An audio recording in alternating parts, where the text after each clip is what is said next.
Panasonic is back. What do you No think? doubt. You got the last track going. So Panasonic contacts me and says, hey, sign this NDA. We want you to be part of this launch in the USA. I'm like, oh no, it's a microwave, it's a hair dryer. And I'm like, can you tell me at least what it is in the consumer space? You know, and they were being very obviously hesitant to tell me. And she's like, I can tell you that it's a smart TV. I'm like, oh Yeah. no, it's an Insignia, right? So both Brian and I received these TVs for launch, specifically their flagship MLA OLED, the Z95A. So Brian has it right there in his box, as you can see, and I'm planning my review for side-by-side comparisons with the G4 and the A95L and the S95D. Today's video is brought to you by Hookies. Trying to build a PC on a budget, but don't know where to buy your Windows software cheaply? Hookies to the rescue. Use my coupon code SF20 and immediate discount with a free upgrade to Windows 11. At the bottom of this order where it says code CARD, to the right is the product key you need to activate Windows. So copy this long number, then go to the Windows menu and click on Settings. In the Settings menu at the bottom, select Update and Security. Select Activation, then select Change Product Key, paste what you copied from Hookies, click Next, click Activate, and you're done. You can buy Windows 11 Pro or Office 2019 Pro with my discount code SF20. Yes, I've been using Hookies for the last several years on my own PC builds, and it just works. Brian and I had a chance to talk to Panasonic. He finished the whole storyline behind Panasonic coming to America. Check out his interview if you've missed it. Now they're back. What brings them back? They had to have a software partner. And so Panasonic needed a software partner. And as you know, I'm not a huge fan of Google TV. I'm not a huge fan of Roku. I'm definitely not a fan of Vizio Chromecast. Always got to I stick am a that Vizio in there. I gotta stick it in there, right? I mean, I am a fan. Like, why are you picking on me? I don't, I'm just over here at Walmart. I'm over at Walmart. Stop it! Stop banging on me. You're like, come here. You got Insignia and Vizio in one live stream. We're only in it 15 minutes. All right, go ahead. Right. Continue. So Panasonic had to choose a partner, right? And all these partners have to have an ad platform to justify their investment with Panasonic. I mean, they're not doing this for free, and Panasonic simply, and as any TV maker knows, unless you're a Samsung or LG who independently develops their own software, they are huge, and that software team has a chip making team, they're fully integrated. It really helps them. Their ability to put together UI software makes it easier. In this case, Panasonic has to bring in a whole new operating system combined with Mediatek, right, a whole different chipset company, and their own settings. So here's the compromise. They had to choose a partner. And they've assessed Google TV, they've assessed Roku, and they decided Fire TV was the best partner. Now, how much of that was because Amazon is a good partner to have? They have deep pockets, they're maybe offering some kind of revenue split, whatever it is, they're back. What's more important to me, though, is aside from any business benefits going with Amazon Fire TV is their UI as far as image quality settings are retained. It's not like Roku where they completely dumb down the image settings. I mean, some Roku TVs, they force you to have soap opera. You can't even disable it, right? So Brian, you've seen the settings. The settings are pristine in terms of this is what Panasonic wants you to control, right? Yes. The Fire TV is Yes. simply the interface. So I can speak on that. And Quackfoo's, I totally understand Quackfoo. And then when Apple releases an actual TV, that will really be a replacement for what you're discussing. Here's the challenge: is if you want it as an operating system, whether it's its speed or its layout, I understand. I will tell you that Sharp, and this is the parallels between Sharp and Panasonic are interesting. Sharp releases kind of a halfway. You know, the TV is only really available through certain manufacturers like Robert, so and they weren't even available. And then Roku OS, FOMO, it's Roku everywhere. Mm-hmm. And even when I did the OLED, as much as I liked that TV, my main complaint, Jen, my main complaint was where are the Roku settings and the Sharp settings? The TV settings look just like the Sharp settings and vice versa. I didn't know where they ended. And it was very hard for me to find my way around. With the Fire Stick, Fire Stick interface versus the TV Z95 user, when you go to the cog, right away it's the TV settings. Yeah. And then anytime you hit that cog, then your inputs and then are all your settings. And the settings are laid out very much the way Panasonic, except it's not of old because they're updated. Yeah. But there are no dumbed down settings. The TV is very operational in terms of its flexibility, a lot of different settings, a lot of things you guys love from Samsung, LG, and Sony. They have a lot of presets. They have a lot of options that you're used to. But I was very afraid, like you guys, that I was going to be like, oh, for me, guys, if I don't like that operating system, I jump into a Apple TV. That's where my collection And is. I'm not really worried bingo. about that. So let's talk about that. This doesn't And I stop use the you. Fire, here's the FOMO, I use the Fire TV on this. Okay, Yes. so like any other operating system, guys, when you go click over to the Apple TV, all you hit is the cog and the settings are there. So if Fire TV is really something you don't like, I don't like Google TV either. On a lot of my Sony TVs, things freeze up now still. With new TVs, we have problems with them. And Tizen is probably the fastest FOMO, but I don't love any of them to be honest.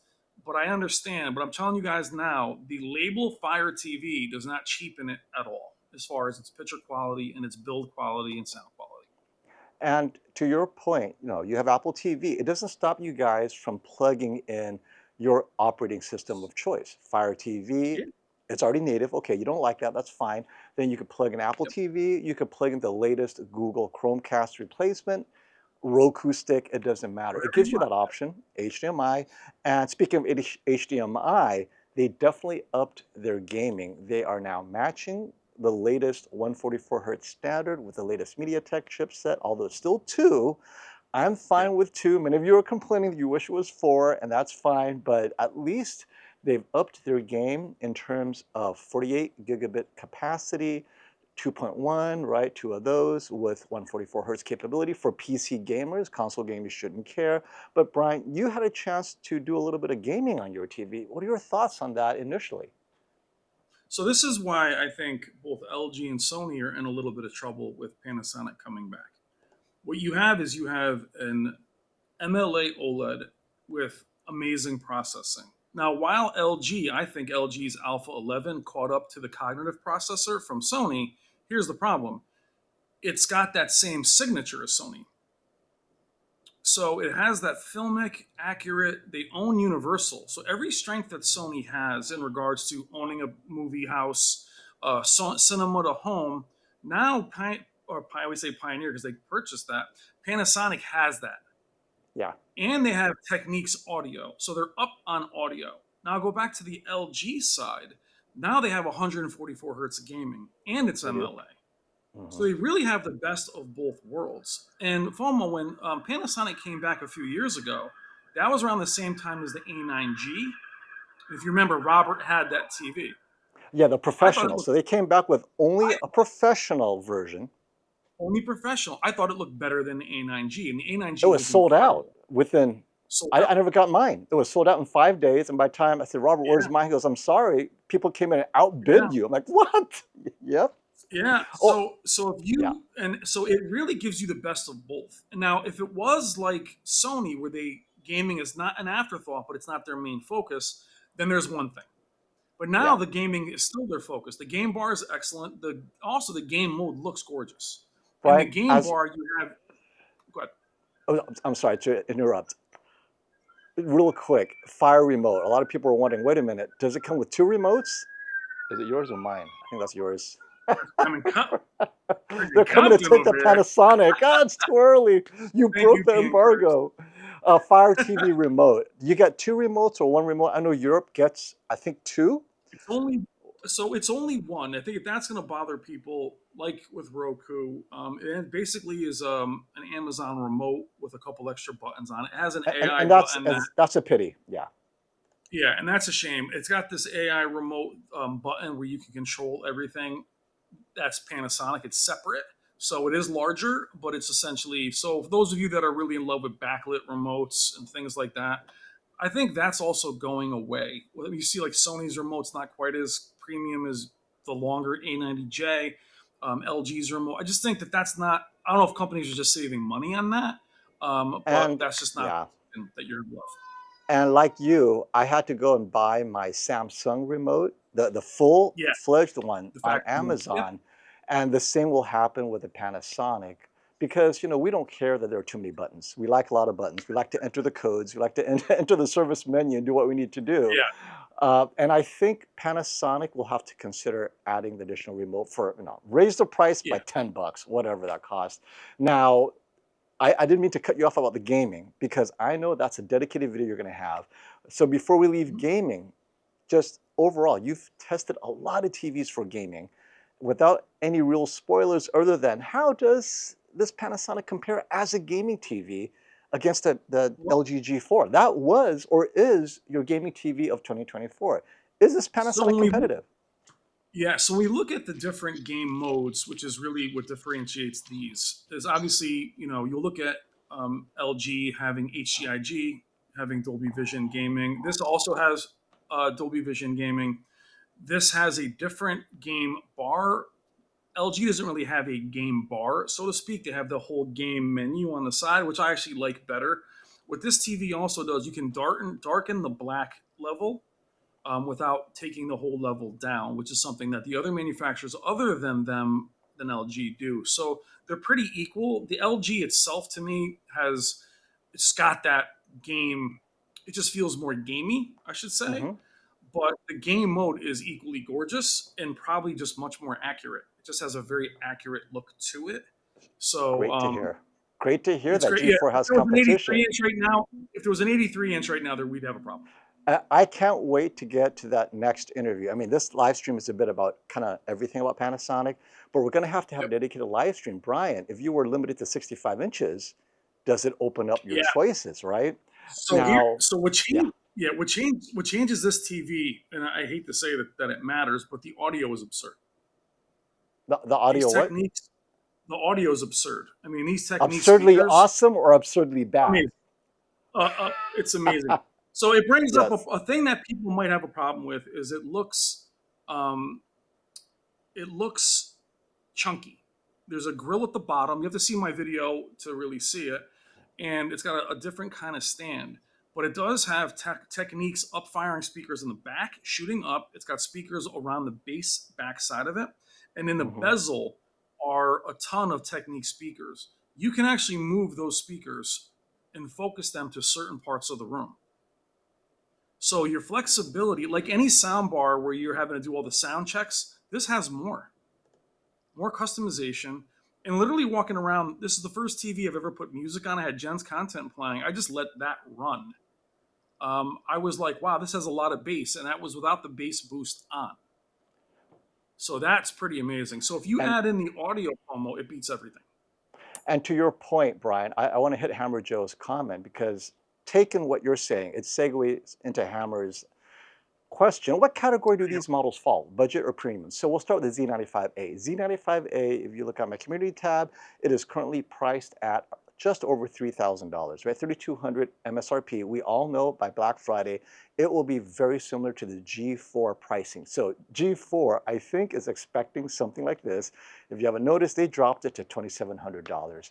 Over the weekend, and so did Samsung. S95B dropped to $2,700, and so it's kind of like to put kind of to put ice on this launch because they want to say, wait, don't consider the Panasonic. Look at us, we're a few $100s cheaper. Believe me when I say, hold on, Panasonic is going to match those prices no matter what at some point. Now, here's the question though: is it flagship? The Z95A, absolutely.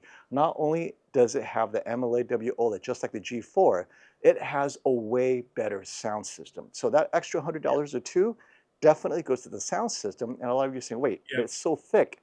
So if you guys understand audio design, if you make any of the speaker casing slightly thicker, or those of you into car audio, it gives you more bass boost. So these guys are very focused on bringing audio back because they have a decision to make. Go ultra thin and be kind of like Samsung, the frame, but then completely compromise audio. So my S95D and my last year's S95C, literally the thinnest OLED you could buy because you have a One Connect box, absolutely the worst audio you could buy. Unacceptable for that price, but it's a give and take. Thinnest TV possible, bad audio. On the flip side, Bravia 9, this year best audio, and now the Panasonic challenges that for even better audio. Guess what? Slightly thicker than the Bravia 9. What does that tell you? It all went to two things, audio and heatsink. Yeah. So that's another thing, is they customized their rear panel heatsink to allow it to maybe pull out more of that heat, allowing it to give you slightly brighter images. Maybe we'll see that in side by side, but that's the Z95A. Then the Z85A competes with the Bravia 8 and the C4. Similar pricing, actually arguably about the same, $1,800 MSRP. Hits C4 pricing, will be cheaper than the Bravia 8. Then the W95A, similar pricing as the Bravia 7. Mini LED, $1,800 at launch, most likely will drop. So you're talking premium to flagship right now. They do not have an entry level at $1,000. They're hitting us hard. Limited size though. Z95A 65-inch only, Z85 55 and 65, W95A, the mini LED from 55 all the way up to 85, I think, right? So definitely premium to flagship at the highest end, and this is why it's exciting. Well, and the Z93 from last year, which is the 77-inch, doesn't have MLA. So I imagine that's why they didn't include it into this release. It would be dead in the water. Now, the mini LED, I think, as you're right, it does compare, I think, with the 7. I didn't spend a lot of time with it. I saw the gaming features. It also does have 144 hertz. And the game mode does look good. Now, we've talked about this with TCL and Hisense and the TVs that are in that range. Where they really struggle for me is their game modes do not look good. Right? They just have a muddy look to it because they're so busy trying to do 144 hertz. At least with Hisense, they can get muddy. With Samsung, even their LEDs, it's clearer. When you get into something like the processing from Panasonic, that translates over to game mode as well. And they have a film game mode. They have a game. They have a bunch of different gaming presets. They're really still about the accuracy and the cleanliness of the image. So it's that sharp detail that really matters. And that's what a lot of you guys really want. Yeah.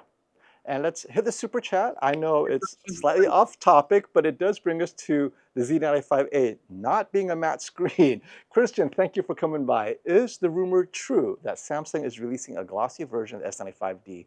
And so yes, I believe it's a 65-inch is my understanding. It's one size. It's not anti-glare. Now, whether it's super glossy or not doesn't matter, but it definitely is not anti-glare matte coating. So it'll have the more traditional coating. What that is, we don't know. Is it going to have that weird rainbow coating that we see on earlier Samsungs? Will it be more like a G4, A95L? We'll see at IFA, but for sure, they have that. Well, FOMO, the S90D's coating bothered me. Yeah, so it's, which is worse, right? Well, even the Q90D that's sitting here has that coating. So they're not really, they're glossier, but they're not glossy by any stretch of the imagination. So when the sun hits it, you'll still have the same effect in a way. Right. So we'll see. But I mean, again, that puts everybody in a weird spot, FOMO. If that TV comes out, it's glossy. Now we're really too close to CES.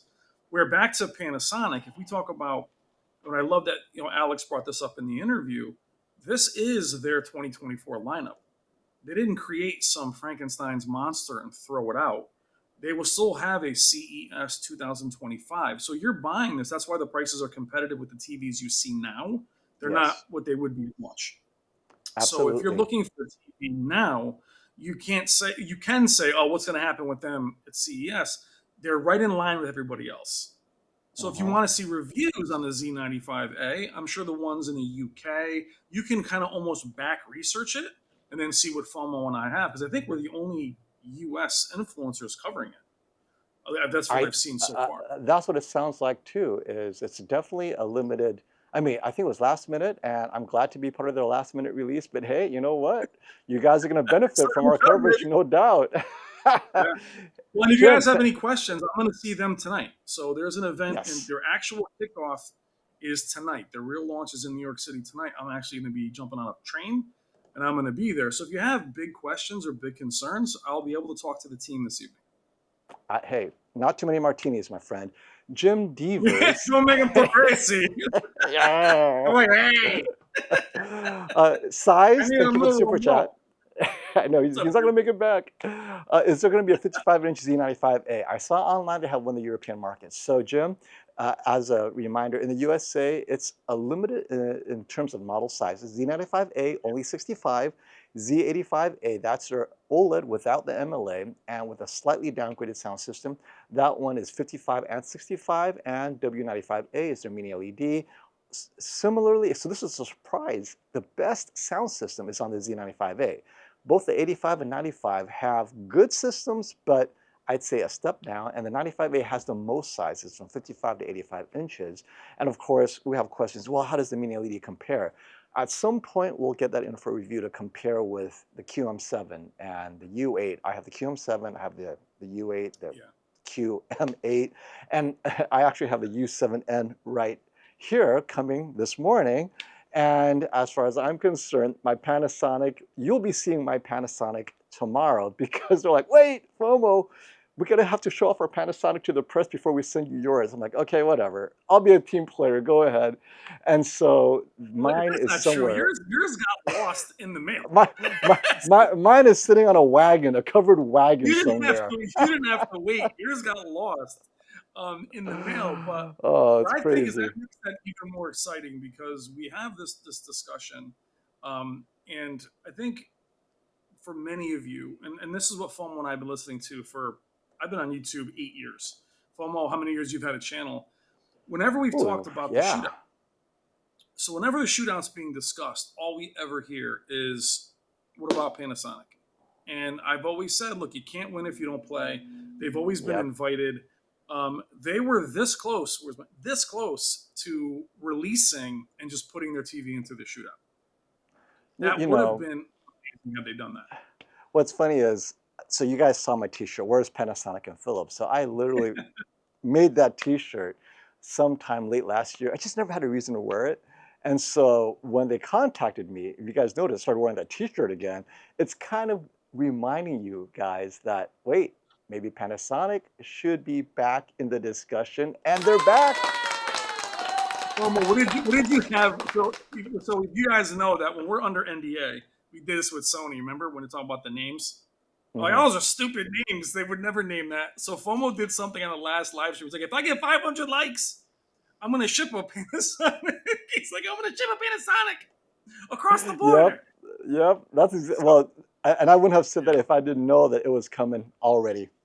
And so this is what's so exciting for us. yeah, So many people ask, well, I need to see it compared to the G4, the A95L, and that's why you we're do. getting it, is we've seen the other TVs in all types of environment, right? Calibrated, uncalibrated, M-Wave, Vivid mode, in our own studios, and all types of content. Jennifer Gala is here with her content. We're gonna give Yeah, you that with the competing models. Brian has the A80L, right? He will see how that compares to Sony's OLED compared to when he gets the Z85A. I'll definitely be comparing my Z95A, the MLA OLED, to the G4. Like, what caused the G4 to lose at the shootout? We're going to see if the Z95A does it slightly better than the G4. Would it have been more competitive, right? We understand QD OLED has its strengths that no WOLED is ever going to match simply because that's the nature of the technology. But on the flip side, MLA OLED gets brighter in certain content. I want to see how it preserves sports in terms of that bright yeah. pop that we always want in a bright room. So it'll be fun for sure. Well, what it definitely has, and we were talking about this off camera, was a lot like Sony, where you don't have to change setting per content. So I've always said that with other manufacturers, a lot of times if something is newer, older, Pacific Rim versus Godfather, you're reaching for the remote, right? Yeah, yeah. With this TV, it doesn't matter what you put it in. It could be Jen's content, it looks very vibrant. It can be a movie, it looks very vibrant. And I love that even its dynamic preset still looks accurate. It doesn't get noisy. So that's what's pretty fascinating about it. And that flexibility FOMO. They have their tone mapping is it has clip as a tone mapping. So I think you can actually do some of that, what you do with the G4, some of that Hmm. flexibility. It just has different settings I think a lot of you guys are going to enjoy. But having this competition here now is what we needed, really what we needed at this level. And well, I have to What's up, bring up this ASAP? story. I have to bring up this story, Brad. It's so funny is when you started watching on the Panasonic, right? And you gave me that call. Oh man, check this out. Colombo looks so good on the Panasonic, and everybody laughs because I keep on using Colombo as Brian's standard for quality, and it's so, true. He called me. I've never seen Colombo look any better. I'm like, oh, Brian, I love so, you, Colombo. so the funny thing is, I love Colombo, right? So, we all share these streaming devices. So once in a while, it just comes up as recommended. And with Tizen, Colombo. it'll just start playing. So I was watching the hisense, and all of a sudden, Colombo came up like, oh. So the other day, Colombo comes up. I'm sitting there with the popcorn. I'm like, he looks great. So I mean, yeah, it's an OLED versus some LEDs, but the processing is unreal. So And to Asif's question, he was asking HDR format, and JR, thank you for answering. Basically, they cover everything. So if the G4 is missing HDR10 Plus and that depresses you, at least Panasonic covers that. Now, in my opinion, I believe HDR10 is fine on top-end flagship TVs.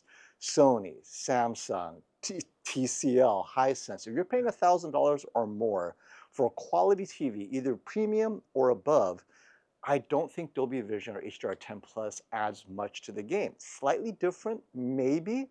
It helps if your TV is a little bit worse here and there because it cleans some things up. And arguably, it does help the G4 in some content where it struggles with HDR10 on Dolby Vision. It doesn't seem to struggle with that, 1917 being one of them. But at the end of the day, most TVs, the HDR10, they do a phenomenal job. So, but then if you need 10 plus or Dolby Vision or all of that, they have it. And Dolby Vision IQ is their implementation of ambient light mode, adaptive Dolby Vision, right? So Panasonic has the adaptive Netflix IQ calibrated. So we'll play with all of that. But yeah, you so have as far all as the format support you need. so as far as RCR10 Plus, I didn't see it in my findings. So if it does, it doesn't come up under a banner the way Hmm. Dolby Vision does. So I haven't seen it. I tried some HDR10 Plus content. I didn't see it. It's not the first TV that has it without the banner. There really isn't an HDR10 Plus banner. I wouldn't care if it's there or not because I think HDR10 Plus and some content it goes back into Dolby Vision. You can't disable a lot of the settings, so it doesn't matter to me. But it's it's uh, it's phenomenal, and there's just a lot to the TV. So I'm shocked that they're even there. I'm still shocked. I have to Quack Fusa, laugh baby. when you said watch Dukes of Hazzard. The first Nah, thing I'm Bucker. thinking I'm is in Colombo, you are totally watching Daisy Duke. Don't lie. I just thinking bro. Dukes Well, of I Hazzard. mean, I mean. Well, what's funny is Dukes of Hazard and Buck Rogers aren't popping up on Amazon, but Colombo is always there. Yeah, always. Now, enough love for the Z95A. MLA OLED, best audio system out there. I'm going to have it compared to my Bravia 9. What about the step down models that are still expensive? These are still $1,800 at launch, 65-inch size. Z85A competes with the Bravia 8 and the C4. W95A competes with the Bravia 7 and TCL QM7, QM8. So let's start with the drop-down OLED. One of our viewers was saying that, you know what, the Z85A will be the big seller because one, it's OLED, so it benefits from the infinite contrast that we love. Two, it's priced right there with the Bravia 8 and the C4. Well, right now slightly more expensive, but I know by Black Friday it'll be right there with the C4, the S90D, and so forth. So what are your thoughts on the Z85A? Does it make a case for itself in light of the competition? It doesn't. It does, and it doesn't. And I'll say it this way: it does at a price point, but as you mentioned, it doesn't have the same speaker set as the Z95. So the sound is probably going to be better than the Bravia 8 and say the C4. It's 120 hertz. It's not 144. Hmm. So that Hmm. already is a hit where the C4 already passes it as having 144 hertz capabilities. So I think that area FOMO is a very too competitive. It's really a tough sell there. I haven't spent a lot of time with it in order to see it. It's got the same processing, same picture quality. It can hang with either one of those picture quality wise, Hmm. but I think it's just a much more competitive area because if it had the same sound system or build, then again it would be the Z95. I think it's competitive. I just think it's tough because it only has 55 and 65. We now have 77 and 83-inch models in that lineup. We Yeah. also have 42 and 48 from LG. So it's a hard place to be. I'm glad they have it because I think the processing, and again, we don't talk about this enough, the company's signature looks different. That's why I say these guys, all these TVs look different when they're not calibrated. What Yep. signature do you prefer? And Panasonic signature is amazing. So I think for that money, if you like that signature, it's worth getting. Now, Jim has a great question, and I'll have to check my specs, but do you remember if the ATSC 3.0, the latest next gen broadcasting standard, is available on the new Panasonics? I believe so. Okay, and we'll double check that, Jim. But yeah, so hold on, don't buy it and then come yell at me. Hey, it's that Yeah, I because mean, I believe also so. it's broadcaster I don't specific. check in. Yeah, I don't check into that as much as I should, but I imagine it does. But we'll let you know. And this takes us to what I wish happened. It Stop the would do very FOMO, well. redo the shootout. And here's why it would do really well. Winner The gradient. is Well, the gradients in the detail. There isn't any color banding. So you see that in a lot of the content, even from Sony and LG, doesn't have any of that. So the way their processor cleans up, and there was also a comment made by Alex. We feel like they left. The fact is, they've been here the entire time on the cutting edge for years. So as he said, they don't have to relearn. And that segues perfect into Char's comment. Yes, what makes it better than the Sharp's comeback is one, Sharp came back kind of halfway they with the did. mini LED first, and I like the TV. The Yeah, you know problem what? Can I is, stop you right there? I wish they had that audio system. Still great with the yeah, OLED. It would have fixed the infinite contrast, would have fixed all the issues they had software with the mini LED and dimming zone array. and the Sharp. See, the Sharp for me, it needed every bit of processing to look the way it does. Like to me, if you took the TCL and the Hisense, you put it in the Shootout, it would not. They would not do well without the extra bells and whistles. They need them. Sharp is the same. It needs it. The Yes. Sharp OLED, excellent. The Roku system was difficult. I did not like it. You needed a credit card to get by it. They contacted me and said that's not true. Robert, Wendy, and I couldn't get through it. So, but the real thing with the Sharp release, it was only really sold at Value Electronics, very small amount. That shows lack of commitment from me. The fact that these guys are with Amazon, and they said to me, FOMO, I thought it was amazing. I was there to film content. And they're like, oh, we're going to send you yours next week. And then the embargo lifts on this day. I'm like, cool. They're like, and then that day, the TVs are on sale. So it was excellent to have an embargo that way, where we were able to release our content in tandem with the release versus the TVs coming out 2 weeks ago. And now I can talk about it. So the fact Hmm. that they're doing a full court press, that's what's so good about them being available at Amazon, is that it is a partner for them, but also they're widely available.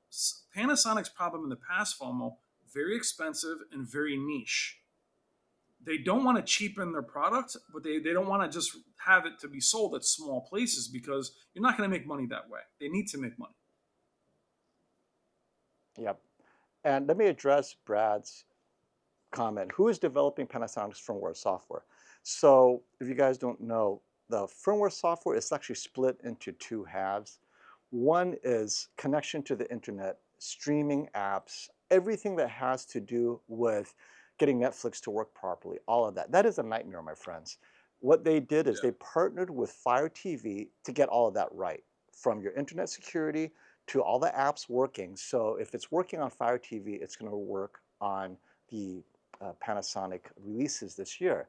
That solves a huge resource hog. They save money there. Fire TV and Amazon handles that part of it. But the other half of the firmware is image quality, tone mapping algorithms, dimming algorithms, all of that, gaming features. That has nothing to do with Fire TV. That has everything to do with Panasonic working its own engineering team, software development with the Mediatek team, getting image quality, getting image processing, motion processing settings. The two are separate. So even though it feels like, oh, it's a Fire TV OS, that's only one layer. It is literally the layer for streaming, remote control, the very basics, but deep Yeah. into the TV settings, hardware control, that firmware is 100% Panasonic. And so So in understanding that, it gives me a feel like, you know what, this is less like Roku. Roku took, like you said, way too much yeah. control from the TV makers in that respect. So yeah, so FOMO. If you guys look at my Sharp, and actually call. This is the thing about what's great about FOMO and I is that I'll call him if I'm with a TV he doesn't have, and vice versa. When I was with the Sharp FOMO, I didn't know what page I was on. I mean, I was going through pages of settings, and when I thought I was in the TV settings, I was in the display interface of Roku. Then when I got finally to the TV settings, I didn't know what was what. And that's us being in the industry couldn't figure it out. Then at the end, like, okay, it's 5 pages away. This is settings, picture and display, and you're in. When the content is playing, it is cog. There are the settings. Yeah, So it's all, and you'll see it in my video, and you can see it in my interview too. You can see the settings being played with. It's all, and that's what the thing I was most worried about when they were showing me the TV was, guys, can I see the settings and see how clearly they're delineated? And it's very clear. So there's no fear yeah, there. yeah. First of all, Now, JR, the first one that actually predicted it, and he predicted it with you did? firmware labeling. Damn, all right. Oh, I you didn't know even what? And to respond. that, to that point, I mean, maybe it's too late to close the barn door after all the cows, the horses, and 5 pigs have ran out. They literally took that firmware page off this morning. I'm like, dude, JR was like, I gotcha. mean, now that it's launched, what's the point of that? I mean, but they've JR learned. was like, so I put in my community posts. And what's so hard about these videos, FOMO, is like all of our tags, all that stuff can't be what it. So you're basically being vague. And then JR in the comments, oh, it's Panasonic. I looked in the firmware updates. It says Canada and US. I'm like, damn, all right, okay, respect. And this is a great question because many people are, I know, are calling Robert. And unfortunately, in speaking to Panasonic, it's a limited release, and I think this is part of their partnership with Amazon. Is Yeah, Amazon's got first dibs, my friends. So Amazon has the entire lineup: Z95A, Z85A, W95A, all sizes. Now, the yeah, second retailer that I understand may have it is Costco, but it's region specific. So if you don't know how Costco works, they order TVs based on what they see is selling in each region. So it'll be distributor specific. So if you go on Costco online, in your zip code, you'll have a different selection of TVs than in another zip code. So if I say, oh my gosh, I went on Costco online, it's for sale for this much, and a bunch of you in Washington, D.C. are like, wait, I don't see them at all, or even at that price. And so with the Amazon rollout, it's complete. With the Costco rollout, first, Costco will never put a TV as available until they get it into inventory. And then the inventory is specific to regions that you can order it. So where will the Z95A be at Costco? I don't know. Where will the W95A be? At what sizes? We don't know. yeah, So definitely, if you want it in the next few weeks, go to Amazon. If you want it at Costco, you really have to wait until they populate. And even I don't know what's where and what now. no, Robert and, Zone, yeah, we know he is calling Panasonic and he's like, guys, where's my allocation? So the minute yeah, Robert has his allocation, we'll let you guys know because he does a great job bundling these things with audio. yeah. And yeah, I can't wait to see the full rollout happen in 2025. Well, and FOMO, I think with Costco, if I'm guessing, they probably need a little more time because Costco likes having exclusive things for their models. Maybe an extra remote, a different coating. So I imagine those logistics would take time. But the fact that Amazon is doing this, I'm sure they're like, look, sell it here. And who is a better partner in terms of getting TVs out? I mean, it's Mm-hmm. versus, like we said, with Sharp, people were very interested, and Robert would have two or three of them.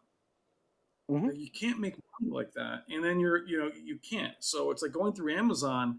Boop, there it is. I'll take it, throw it in the cart, send it to me. So Yep. I'm honestly thinking that's the best way for them to be widespread. And a couple of super chats we could hit real quick. Brad, Guitar Man, thank you for that generous super So chat Brad, for buying a box of popcorn to cook on the Z95A. So Brian, you're gonna get a box of popcorn with $4.99, and we'll see how long it takes to cook. And the Z95A, I have to tell you, it the audio and the brightness together, it's probably going to get pretty warm. So has your room gotten warmer since you've been playing Columbo No, 24/7, I mean, breaking it in? this room this room's massive. So I don't get caught up in that. Now maybe at home in my little theater I probably would, like my other Panasonic used to definitely, get the fire going, get the hands over it. So it's been fine. And on a different topic, we have the LG Z3 77-inch. I think that's their 8K TV, and will Of burn and course. be an issue. So gaming is going to be good on LG. Any LG TV, generally speaking, gaming is pretty solid. And this is an OLED TV. So generally burn-in is resolved, but if you abuse it, meaning you're running CNN, you're running ESPN, you have the ticker running 24/7 on vivid mode, you're putting yourself at risk. But if you're like normal people, right? You watch 12 hours a day, you watch Columbo 1 minute, you watch Buck Rogers, then Dukes of Hazzard, then Netflix, and then you play a couple of games, you're okay. I am not too worried about that, Tyler. A game burn-in is pretty much resolved as long as you're a normal TV watcher and you're not putting it at an airport. And I'll tell you this, LCD TVs at an airport, they're all burned in. And so it's not, when you put it at that level of just showing the same image over and over, any technology from plasma all the way, well, plasma is actually pretty bad, but all the way up to LCD, you're going to have permanent image retention, with OLED being a bit more vulnerable if you do that too much. But it's been solved since 2019, I'd say, and this, I'd say, is good for QD OLED as well. So now Jim has a follow-up. Thank you again, Jim. You're just awesome showing up with your super chat support. Rebrand Thanks, Jim. Panasonics to Kirkland Signature TV. So, I have to stop and comment on this. How many of us used to look at Kirkland and go, oh, off-brand, El Cheapo, and Yeah, now they're pretty good. I'm looking at Kirkland for vitamins. I mean, I'm looking at the reviews, yeah, and same. whoever they're using as a contract manufacturer, we're talking top end. So if you're looking at Yeah, brands that are notable consumer food brands, they're using the same contract manufacturers as Costco. Costco just reaches out to that food brand and goes, look, white label Kirkland, we'll pay you this much, but we'll order in yeah. volume. They're like, done. So a They were lot doing of this that. stuff is great. Well, like shampoo, conditioner, like very high end products like L'Oreal, Hmm. they had a very high end line, and that's what they would. The Kirkland one is the same thing. So it's people like, well, I can get a gallon of it. So I mean, but I think the thing too with Costco, to FOMO, is I like that they have some higher end. Like they have Sony's whole lineup in some stores, other than the Bravian 9. Hmm. We love the flexibility, the return policy, things of that nature. But I think everyone gets a little afraid when they see their prestigious brands in like more cheaper. It bothers them. Hey, I want to It see a, does. a master series in Costco. I think you guys got to kind of let go of that if the picture quality is good, because you can't have it both. You can't have obscure and high end and complain about the price and availability, and then when you see that there it's available, you're like, oh man, I want to. So I think that's where audio people get a little messed up. They want to have these really Yeah. expensive things. They don't want to pay for it, and then they don't want it to be common. So a lot of luxury brands struggle with this, but I think Panasonic is back to make money, guys. They left in the first place because plasma was superior. I thought plasma was superior, but it was smaller, it wasn't Hmm. bright, and FOMO in the stores, it was never positioned to look good. It was always next to a very bright LED that always looked better in the store because it popped. And they were Hmm. expensive. And they were limited to 65. Eventually, they just lost it. They're not doing that again. They're not here to lose money. They're here to make money, and they're here, as they said, to compete. So this is one of the Absolutely. things, and I think it's better for everybody. And to your point, if it requires them to partner with Fire TV just for that initial UI, right? It is the operating system to get you your streaming products. And if you guys have noticed, keeping your internal apps updated is a nightmare. And having Fire TV as your partner to make sure everyone plays nice is awesome. And if you watch Yeah, Classy's review, the Fire TV operating system products, whether it's the Fire Stick or the Cube, has easily one of the best image qualities that's just below Apple TV, yeah, arguably. I mean, in some things it's equal. And so as the app partner, this gives Panasonic access to the highest quality app version yeah, for internal TV. So I think that's a plus. Now, the UI itself, you're going to get ads. You have to sign in to Fire TV. You have to put in your account to have access to those apps. I get it. buy an Apple TV, Yep. plug it in. I mean, you're paying like $3,000 anyway. What's another 100 or two? Black Friday is coming Yep. up. I'm not going to argue for you to use Fire TV. I probably won't. For my testing, I Yep. will. And I do have Amazon Prime, but I'm not a fan of Fire TV myself. So, what are your Yep. thoughts on that, Brian? I mean, what is your favorite operating system? Like, when you buy a TV, do you use the native operating system, or do you have an operating system of choice you use? So it's a great question. I would say, as a consumer flying around the settings, I've really learned to like Tizen. As somebody who reviews TVs, Tizen is a nightmare because it's double clicking things. The remote is very simple. It's really designed for picking up where you laid off, where you left off. That's really what is great there. Apple, the remote is really hard. Google TV is not my favorite. It's very slow. It gets bogged down. Me, I'm fine with I use a Fire Stick all the time, so I'm used to it. I use Apple TV for the best image quality, but a lot of times when I'm on the road, FOMO, it's an Apple TV or a Fire Stick that comes with me, Hmm. and it's just easy to navigate. But I think it's hard, FOMO, when we tell people, anybody, hey, look, what's another couple $100? I get it. We don't mean to sound that way, but I'm telling you, if you're basing your TV purchase on a backlit remote or the operating system and how it looks, you're missing out on some really good image quality from all the manufacturers because it's really just a place for them to start. What we talked Yeah. about with Roku, it really took over the TV. With this, it's not that at all. So it's just kind of what they needed to do. And to your point, FOMO, I used it for the first 2 days with the Fire setup, and then I used my Apple TV because Yeah. that's where my library is for my movies. Yeah. And No, it handled agreed. very, very difficult films. What was the movie I told you about? The vampire movie. I can't remember the name of it. Damn. Oh, Demeter, the last whatever the Demeter. Yeah, this like that's not an amazing movie, but very hard film for a lot of movies and a lot of TVs, and this TV handled it with ease. Even going Now, into dynamic or regular or normal, which is like their standard, no problems with banding. I mean, really, really beautiful. A great screen uniformity for W OLED. I didn't see any real banding in it. Screen uniformity. It's only 65 inches though, so to yep. me, it's easily recommended right now at this moment. Now to Sir Holmes's super chat, thank you for that question. Forget measurements. What TV looks more real for movies? And this is something that's dear to my heart. First of all, measurements aside, that's its own thing that has a special place, but also uncalibrated because measurements, but it has to be calibrated and then measurements. But since 99%, over 99% of you who buy TVs, and I'm talking to you in my audience as well, enthusiasts, you are not calibrating it in terms of hiring a professional. Now you may play with it yourself, and that's even a smaller percentage, but paying $400, $500, $600 for a professional calibration normally is in the realm of custom installs, nice projectors, right? Even a $3,000 TV, few people have it calibrated. And with that in mind, when we do our TV reviews, Brian and I, we have it uncalibrated out of the box, although I do have a calibrated reference monitor to compare, and so you see what's different. You don't know how many comments I've gotten recently about the Bravia 9, which was calibrated, complaining, why'd you get it calibrated? It's now no longer unleashed. FOMO, you should decalibrate it and reset it. Like, Yeah, wait, and normally people are FOMO. complaining about me not getting it So, calibrated. So and that's good point, exactly Sir why Holmes.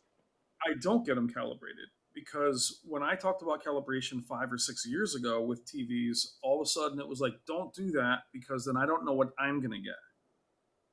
And that's for the most people. And people, if you cater to those few enthusiasts, FOMO, like we talked about in the shootout, making the TVs look identical is amazing. You want to see what they Yes. really look like. They all look very, very different. None of them look the same out of the box. That's what you should look at. And then you can tweak them and whatever. I will tell you this TV out of the box, phenomenal. If you want what looks real, this is right there. Hmm. I mean, easily right there. But they've been known for their processing, guys. That's why we've missed them. And that's what changes this TV landscape. And when we talked about this with TCL and Hisense really coming on, right, to the market. We have Sony doing less models, and we're gonna have a whole video on Sony where they're having TVs carry over. LG's sold their LCD business, all the way to I think TCL. We needed a new player, but we Yeah. needed a new player that can compete at the top three, who already has the prestige and the Hollywood backing, and they haven't really been gone. And they're coming in, and like Sony FOMO, they can change on a dime. And in 2025, it could be QD OLED Gen 4. Hmm. Could be. They could do Yeah. whatever they want. So that they have that flexibility that Sony has, which is incredible. And just before we leave, so I know I haven't answered your questions for homes, which looks more real for movies. So it requires Brian and I to really dive into that comparison. We don't dare say it right now, the 95A looks better than whatever TV. But I'll tell you this, seeing the previews and whatever, they have a great native processor. It pops. Brian, what is your early impression of the Z95A right now, just generally speaking, to help So serve it's Holmes' very, yeah. I curiosity, mean, so quench his curiosity? again, to say things pop or they're overly bright, it's not something I would say, but either is the G4 in terms of, whoa, unless you're looking for that. Like in gaming, I see that.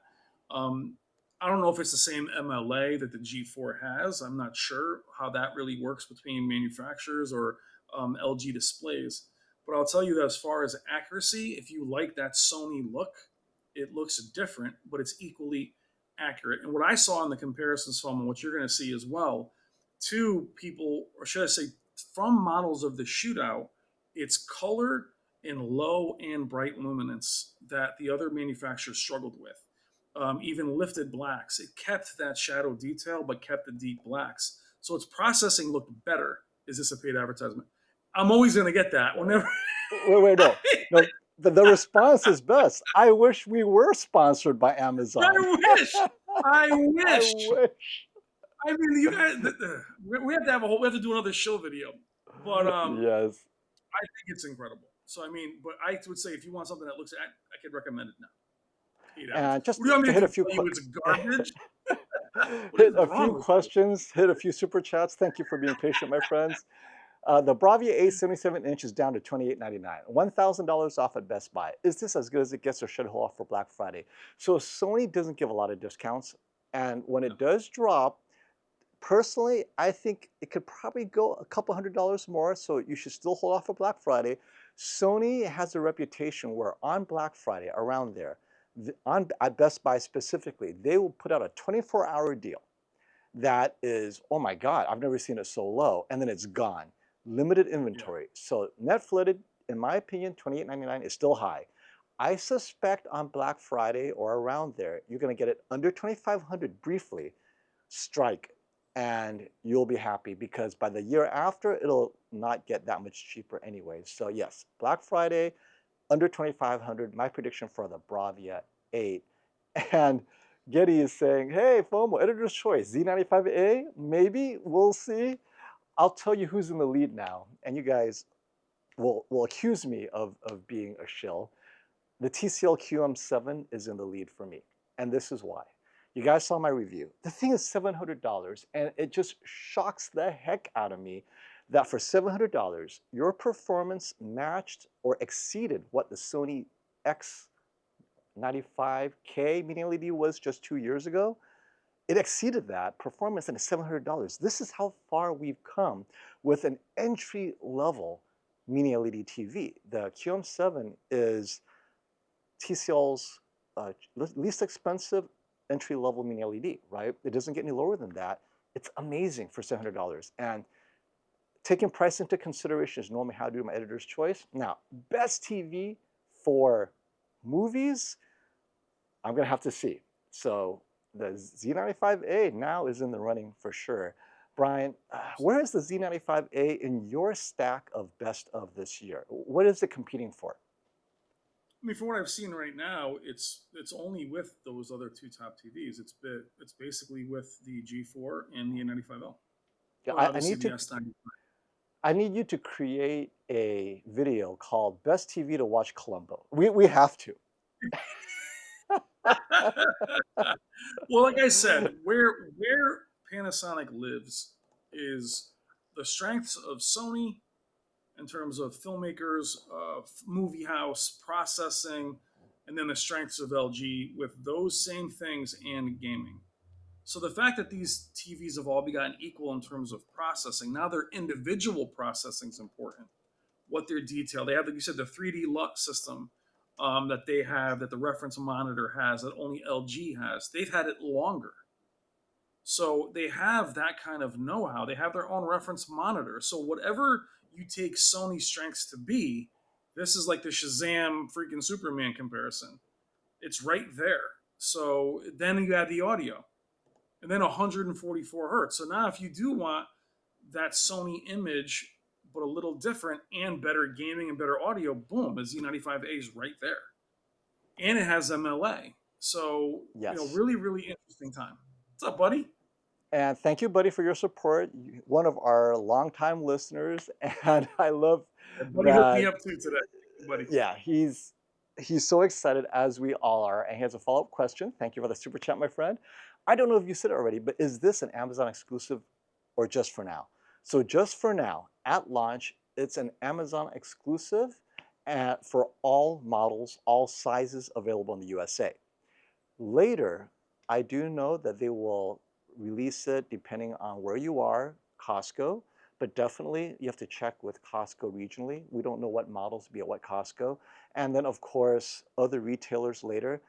I don't know when it will get to Best Buy, if at all, in 2024. And same with Robert Zone. I know he's contacting Panasonic as we speak, trying to get an allocation for you all so that he could give you a great bundle. But guaranteed, though, Amazon, the links on this channel, on my video description below, and on my community tab, you click on it, it's there for you. And also moving forward in 2025, for sure, there'll be a larger rollout. And most likely, 2025 models will be interesting as well. They might add more models to the lineup. And yeah, no, this is really exciting. GMAC, thank you for the super chat. For NFL Sunday Ticket, Costco has the 85-inch Samsung QN85D, an excellent TV, excellent Yeah, TV, great TV. and the 77-inch C4, mini LED versus OLED, 85, 77. Which do you prefer? So Brian, let me answer first. And I see you shaking your head, so I want to hear you shaking your head. My viewing condition is dim, light controlled room, all that good stuff. And so I do appreciate OLED for what it is, but in a brighter room, I take the 85D. I feel that the differences for watching sports like NFL Ticket in a brighter room, given what I know from Samsung, I'm very comfortable watching NFL football on the QN85D and give me that extra size any day of the week. But if you're asking me to review, filmmaker mode, accuracy, all of that, mostly SDR type stuff, HDR impact isn't a big deal. And the QN85D has limited HDR impact anyway, because we know its specular highlights are slightly dimmed. I take the 77-inch C4. But for NFL, all day long, 85-inch, 85D. Which do you prefer, Brian? Well, I mean, G Mac, the problem with you're asking is you're talking about an 85-inch TV versus a 77-inch TV. And we've always said a TV, if you need 85 or you have the space for it, the 77 will never be large enough. It'll never be good enough. So you can take that C4 and make it into a G4 and A95L. It's not going to grow if you give it protein or feed it. So you need the 85. You want to watch football. The Samsung is going to be great, great value. And you're getting that was 85 versus 83. C4, I wouldn't even hesitate. But you're talking about a big delta in size, and that size is much, it's very noticeable. So I would say the 85. It's just a good value. Again, 85 to 83, guys, OLED all day, but 85 to 77 is a big jump down in size. And that's Yeah. where I think LEDs really live and succeed with the brightness. And you talked about a large room, and I think you'll enjoy the Samsung's pop. And Kaiser has a great comment, just for sports watchers specifically. I'd love it if you checked the dimming over time on the Panasonic compared to the Sony, Samsung, and LG. So right now, without the Panasonic in play, I could tell you right away, for sports watching where you're not too concerned about color saturation, and even if you were, LG at its brightest with most accurate colors for sports watching will preserve its brightness longest. Then comes the Samsung S95D, and then comes the Sony A95L. Sony's brightness for sports in a dark room is fine. In a bright room, LG is still king. The question is whether Z95A can match the LG or not in its most in the brightest mode without going crazy on the white colors, right? So we'll Yeah. see if it gets close to LG. Can it beat the Samsung S95D? I'm pretty sure it'll beat the Sony because the Sony is very much about color accuracy and less about outright brightness. The A95L in particular, not the Bravia 9. But I'll So check yeah, it. now, is brightness important to you, Brian? Because a lot of people are saying, "Oh, concerned about OLED. Does it get bright enough?" Personally, I think for movie watching, they're bright enough now. It's just sports is the one thing that is, people still want a little bit of that in a bright room. Yeah, I mean, I have an 880J in a living room. Other than the reflections, it's fine. I have a C1 that I game on, and I'm in a dark room. It's fine. I want more brightness, obviously, for those specular highlights, but for those Hmm. 2 or 3 milliseconds per content, I'm not. I'm still not. I still kept my C1. I have an opportunity to get a G4 tomorrow. I just haven't. You and I don't have the time to really enjoy our TVs like that. But the fact Hmm. is, I'm not chasing that. Now, the 4000 nit, once I really see that on an OLED, that'll be a big difference. But I love that these TVs are brighter, but I wouldn't base it all on brightness. And also the Z95A is also MLA and also has the heatsink, so it's definitely going to be brighter than other OLEDs. And for those of you shopping for TVs, so here we are. We're on a live stream, so I will answer this question. Do you think the TCL QM7 will go cheaper for Black Friday? Now, the QM7, depending on the size you're talking about, in the smaller sizes, let's say 65-inch, they're very aggressive right now. It's $700. So if it goes cheaper, we're talking 650. I do not think Free it'll go below 600, right? I mean, that's like, yeah, it's on practically the house. free. What is it you say, Brian? The box alone is half the cost It's like sometimes, I right? want it for the low price of on the house. Now, if you're looking at the 98-inch QM7, currently it's 3,000. I can see that one dropping a few hundred, right? There's still some margin there on the 98-inch. But if you're pulling the trigger, deciding whether to pull the trigger on 65-inch, go for it right now at $700. At most another 50 bucks or something. I think you're really close to where it's at for the QM7 at the smaller sizes. But what good times to be talking about that is the pricing of these great TVs. Hot Yeah, take, it's great. Bat Tech, thank you for the super chat. I welcome more competition, but these panties are still inferior without QD OLED. And so let's address this because I think it's important for many people to know that this is MLAW OLED, similar to the G4. Brian, what are your thoughts about the MLAW OLED? This panel, is it competitive? I mean, where is its place in this flagship? Because it's $3,000. So I mean, you guys who are either as QD OLED or nothing, or MLA or nothing, or whatever, you have to be able to spend. The Shootout's a good example. That's why I Mm-hmm. did that video with Jen's content with all the TVs in a row. The QD OLED difference is only going to be visible in certain content at certain times. It's not this blanketed magic bullet that changes everything. I know you guys think that. That's not the case. You add QD OLED with Samsung, at times it appears that way because some of their processing and their presets oversaturate it. Because if you compare the QD OLED A95L and the Samsung S95D in their accurate presets and you put a G4 next to it, they look the same. Mm-hmm. It's only when you want to, so you guys want to have both. You want more color, you want more this, more that, but you don't want to leave filmmaker mode, Mm-hmm. right? So yes, if you want that more pop, but to think that it can't compete because it's not a QD OLED as far as where we are right now, I don't agree with that. I mean, I think it has its limitations, but we looked at the G4 against the best TVs in the world. I thought it won a lot of cases. Well, as a So I didn't. reminder, uh, Sunday at the shootout, when it was uncalibrated in a more brightly lit room, right, was Yeah, more normal G4. conditions, the G4 was number two, beating out the S95D QD OLED, which was number two the previous day in a dark room, Yeah, calibrated mode, all of that. But once you let the TVs, I'd say, quote unquote, unleash a bit, the G4 looked phenomenal, and that's how most of you watch TVs.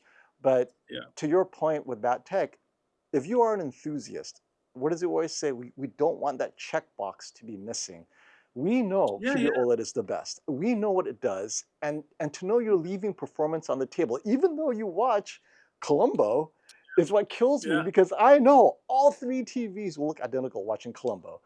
But yeah. knowing that you're leaving Well, some performance on the table, I understand that. And I get it, Batik. You're not wrong, but yeah, yeah. Well, it's yeah. it's something that's hard. Well, and for Bat Tech too. I didn't mean to come off that way. What I'm trying to tell you is we've seen from Chirag at Samsung Displays, if you could ever get a QD OLED that's unleashed, it'll decimate everything. Hmm. I mean, it's the way they're efficient, their color, their brightness. It's just the manufacturers that either they'll burn in or they'll blow up. I don't Burn it to know. blow up. Well, if you don't want you watch Quantum Leap, you still don't need a QD OLED. That's little Scott Bakula, baby. Scott Oh, first Bakula. name in Ah, Hollywood. yes. I love it. First name in Hollywood. What's your name? Scott Bakula. Like You guys Dracula? are Yeah, awesome. Dracula. I watched Um, Star Trek Next Generation. yeah. I guess what I'm trying to say, Bad Tech, is I don't want to see you not you or anybody else. Yes, they keep winning shootouts, but guys, keep in mind, shootouts are very small in terms of its sample size and what it's for, For matching right? against the Sony reference monitor, yes. And it's the processing. Very rarely are these winning shootouts because they're QD OLEDs. Hmm. The criteria isn't, oh my god, this one's got a lot more color. That's not happening on the scorecard. Well, The actually, reference to your monitor is what it's point, the next day during the uncalibrated, right, where they reset, love there's you no too, calibration. Scott The Bakula. That's G4, the G, the G4 is like, wait a minute, why does the it. G4 have more color saturation, right? That was so funny. It was FOMO crazy. comes. So If I replay that, that was great. So we did Jennifer Samurai, um, Samurai demo. And FOMO was walking around as I'm filming. He goes, "Wow, the G4 looks really good here." And we're both stuck looking at this 83-inch monster. And then he looks down at the reference monitor, and then he looks at the rest of the TVs. He goes, "Wait a second." So it definitely the didn't look, G4 was yep, trying to add more color. But the yeah. point is, would you enjoy that? We all like that image better, but the reference monitor was like, that's not right. And that's So where the Sony may have edged it. But I guarantee you, if I turned off the reference monitor, everyone would be bringing the G4 home. It felt like it wasn't oversaturated. Wait, like a TCL used to be. Oh, that's inaccurate. It had the right touch of saturation in the spots that looked natural, but it was more yeah, of it than it should have been there. And having the reference monitor allowed me to identify that. I pointed out to the judges, and they're like, oh, you know what? It just looks so good. We couldn't help ourselves. That was the point. Now, Brian, I want to ask you this question. Netflix asked a great question. You go to Best Buy regularly wearing sunglasses and a hoodie because you're afraid to be recognized. I don't know how many times they've approached you asking you to help them with their TV buying experience. Why do the salespeople at Best Buy always steer me towards LG TVs? Now, I'll answer what I think is okay. possible. It is possible there are internal incentives in place where LG says to Best Buy, look, if you can sell this many TVs, we'll give you a bonus, blah, blah, blah, whatever that is, right? It's possible. Or it's possible that the salespeople personally like LG and they think LG is the better TV and they're doing what salespeople do, steering you to what they think is a great TV, not necessarily objectively what they know is a great TV, right? So those are my theories why it's possible. Brian, have you ever experienced, if people didn't know you were Brian Tech Therapy, the other half of Bromo, would are they steering you towards an LG TV? I don't, you know what? I haven't seen that. I would guess what I've seen, it's been more Samsung pushing towards Samsung because they have the most options. But if I'm guessing from it's just that LG's been so dominant for years with OLED that if you kind of surface no TVs, you might be a year behind in saying, oh, the best is the OLEDs right here. Yeah. Not realizing that Sony's got OLEDs, Samsung has OLEDs. I think you might, it's almost like still recommending a plasma. Hmm. Oh, I got the plasma right back here. You know, I think it might be just a couple years behind. I don't know why. From what I know of LG, I don't think there's any incentives that any of the other manufacturers don't have. They all have people there. You see your Sony rep there, you'll see your LG rep there. So I think it might be that. I think it might just be like, hey, well, LG's Hmm. the best at this, and they are. Like, they've been doing WOLED for many years. They're still one of my favorites, but I think that might be what you're encountering, or whatever that sales staff is most comfortable recommending. The C series is Yeah. arguably one of the most popular, which is why we really want it to Yeah. we really wanted to have MLA because we think that is their TV that would kill everything if it just gave it a little love. Oh yeah. And well, this is kind of personal, depending how I'm in what kind of shadow shape this what line. kind of shape you're in, right? Light We've to got this. Brian is heavy to me. Does it feel like it's 86 pounds, Brian, when you lifted it? This TV? Yeah, the Which one? TV you have, the Z95A. I Amazon says mean, it's 86 pounds, but I don't think it's that heavy. I don't think it's that heavy. I mean, I picked it up easily, but Yeah, but then you it's could pick me up and throw me across the room. So I yeah. don't It can be. know. I think. Well, the thing is, I think these TVs, when they're 80 pounds and they're 75 inches, it's just they're more cumbersome. It's Hmm. definitely heavy. The stand is the easiest stand I've ever installed. You just slide it in, screw it in, you're good to go. So, And so I like Kevin said Steve. I'm a shat. I love Steve's comment. I hate the Samsung Q900D. That's the 8K TV. If you guys don't know, it shows all the flaws in human skin. It makes actresses look not as pretty.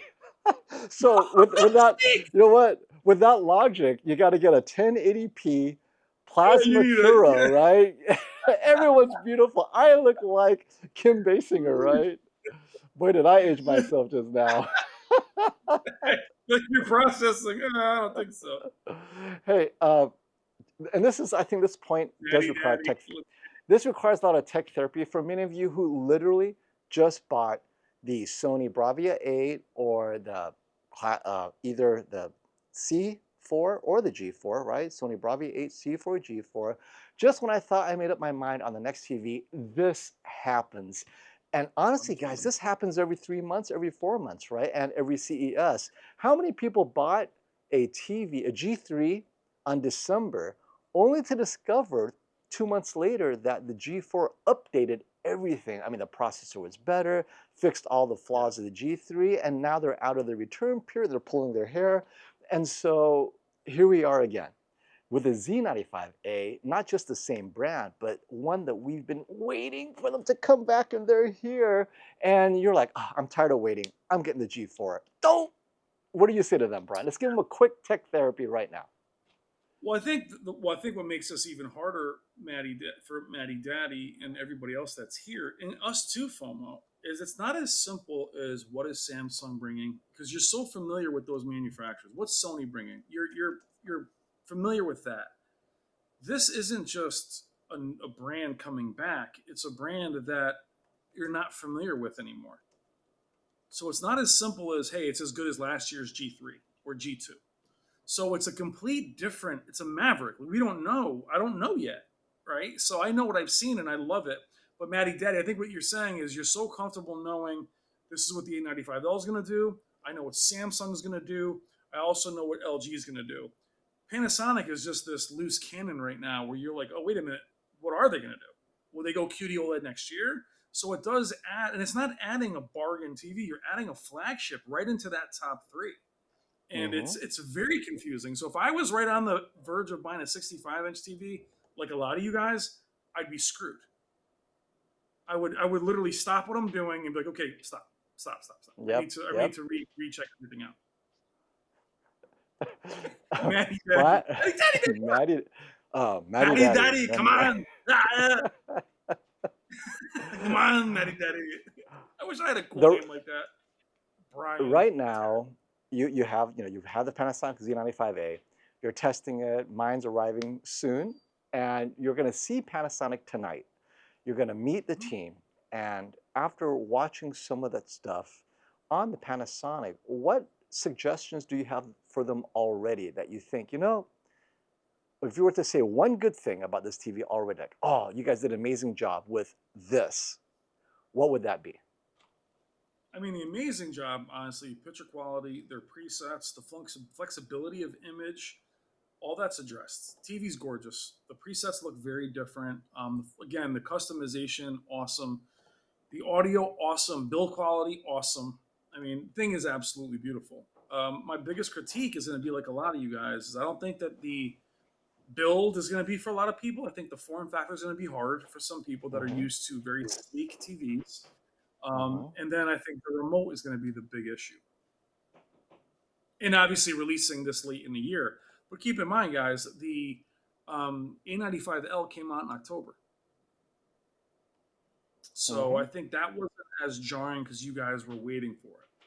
Where this is a whole new. So I think to someone else's point in the comments, they're still 5 months away Yeah. from from that period of time. So I think my critique would be, would be well, obviously my biggest critique to them I did on camera. One size alone is very hard because that it takes me right out of it, Yep. right? So I think that's there's only, but as they said to me right when I said that, this is our first launch here, and it's actually our 2024 launch. So it would have Hmm. been foolish to try to create a whole new group for today. Let's roll with what the rest of the world has, and then next year I'd love to see them do either QD OLED or go with an 83. And I'm torn, FOMO, because I know that no one's doing an 83-inch QD OLED, but I'd love to see what they could do with QD OLED with Agreed. that And of accuracy. course, the 83 is limited to what Samsung Display offers. So if Samsung Display doesn't offer 83, no one gets it. Now, to Yes. Tech's point and SD and everyone who's saying, two points, it's so late in the year, and number two, it's not QD OLED. And what I would say is this, to some degree, I do agree with you, but to the other, it's all about value. So at this price, it's tough. But let's start with pricing. If the Z95A, right, MLA with W OLED, at what point, at what price does it become compelling? At $1,000? Obviously. If it's $1,000, I think they're giving it away. Okay, 1,000, unrealistic. How about at 1,500? How about at 2,000? How about 2,500? There is a price point where they could still make money, and it is a compelling TV. At 4,000, that's nuts, right? Now you're more expensive than the A95L. So pricing it to match the G4, I think is a good start, because what they're saying is image quality will be indistinguishable at worst from the G4, but at best, our audio makes up the difference. But that's if you're priced around where the G4 is priced, which I think they will be. The launch price is the MSRP price. You know how long that's going to last, guys. In a few weeks, it'll be at their street pricing with Black Friday just around the corner. I know it's a few months away. I suspect they'll be priced right there with the G4. And the A95L is not dropping below $3,000 anytime soon. If you go to Best Buy, even during Labor Day weekend, it was like, what, 3,100, 3,200? I mean, it's insanely expensive still. So even if it does have the third gen panel, it is way more expensive than the S95D and the G4. Over the weekend, both of those dropped to $2,700 for a few days, right? So we're seeing $2,700 as where the TVs at least will be for Black Friday, if not slightly lower. I expect the Z95A will be around there. And worst case, it matches the G4, I'm thinking, right? So the question becomes not about, is it worth buying or not? You have to bring in the price. But coming late in the year, they have to come back sometime. Like, I'd rather they come back now than not at all. Start the ball rolling, right? There is no risk because Amazon is helping them offset the cost. Come back now. I welcome you with open arms. 2025 is around the corner. Let's see what they do next year. Well, here's why it's perfect for them. To your point, is they're not doing a separate launch in terms of new products right now. That would have confused everybody. They were very clear that this is the 2024 lineup. It's not. It would have been really hard for them if they tried to do a new Z95B, and then they would have been screwed for CES. So as we mentioned, CES 5 months away. I mean, people are looking at this as being a late launch. A95L released in October. It is September 4th. So it actually released before last year's, well, the year before's A95L. So yes, it's late for the TV industry. And I think, FOMO, we talked about this. You're going to start seeing. I just received my U7N a few weeks ago. Mm-hmm, The mm-hmm. companies are starting to realize they don't want to adhere to TV years anymore. So I think what you're going to see eventually, FOMO, is they don't want to be tied to a 2024, 2020. They might just start releasing models Yeah, and just say, hey, this whenever is it what gets we got, out there. which is Yeah. good for us and bad for us because we like to have a very concise TV year. But typically, FOMO and I will be reflecting on the year now and then talking about CES soon. Forget it. I mean, we're now this changes everything, and it's another competitor that could win the shootout and be in that area. Now, quickly, I want to talk about price. Yeah, go ahead. I know that TCL and Hisense and Vizio to some degree have created this thing where it's so cheap, but you have to understand, guys, TVs are the only appliance that have dropped in price like this. Mm-hmm, Audio equipment is still the same. Speakers are the same. mm-hmm. TV manufacturers are getting absolutely annihilated. I know you guys want to say, well, I don't care about these big companies. Guys, It's a fact. They're not making money on their TV businesses. None of them are. Samsung doesn't make money off their TVs, off their phones. Sony off the reference monitors, right? So Oh, when you well, let's want to stop on have, the phones. Even the phones, LG left the phone business. They couldn't make yeah, money on the phones. This is LG, and it couldn't make yeah. money on phones. So I'm not saying to sympathize. What I'm trying to say, guys, is that for things that we always talk about this. The Z9D, 75 inches, $9,000 in 2017, right? LG's OLEDs were 15 grand at 77 inches. You guys want them now for $1,500 I want it for free. for free? So, I mean, my point is, you have to get to a point where I understand it's expensive, but trust me, there is a level of quality that those companies have that the other ones don't. I think when we look at like TCL and Hisense coming close, they do. But there are qualities of life and there are picture quality differences that we don't think about as much when you think about it being half the price. Phil and I talked about that. Is this TV better than Hmm. a Bravia 9? Well, I don't know. For half the price, all of a sudden she's looking pretty good. So it Yep. changes the perspective. And that's where we have to be careful. That you think that a TCL or a Hisense is going to beat one of these OLEDs for a quarter of the price? Maybe. That's what we have to keep in mind. But you guys want these TVs for like $50. It's like Well, shipping not is even. $5. Not now. You might have to get a Vizio. Okay, Yeah, so but like Kevin. I guess like if you go buy a refrigerator, they're not $100. Oh yeah, no. So it's just Yeah, no. so when I Even talk a to all microwave, right? Yeah.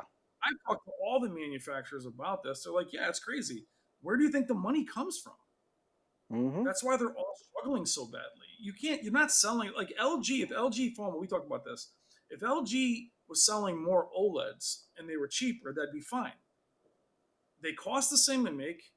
They're a quarter of the price, and they're selling a quarter of them. Hmm. It's impossible. This this comment, Kevin, is a really important comment because it has to do with both Brian's tech therapy and my reviews. FOMO and Brian, how big is the A/B comparison effect side by side, right? If I buy a mid-end TV and I don't have a high-end side by side, how obvious will the differences be? And this is so important for me to address because recently I put out a Huge. video. If you guys haven't checked out, best TV of the year, and I had it listed A95L, S95D, G4, and the Bravia 9. Of course, missing Z95A, but still, and I had a general broad brush, which is infinite contrast is the way to go.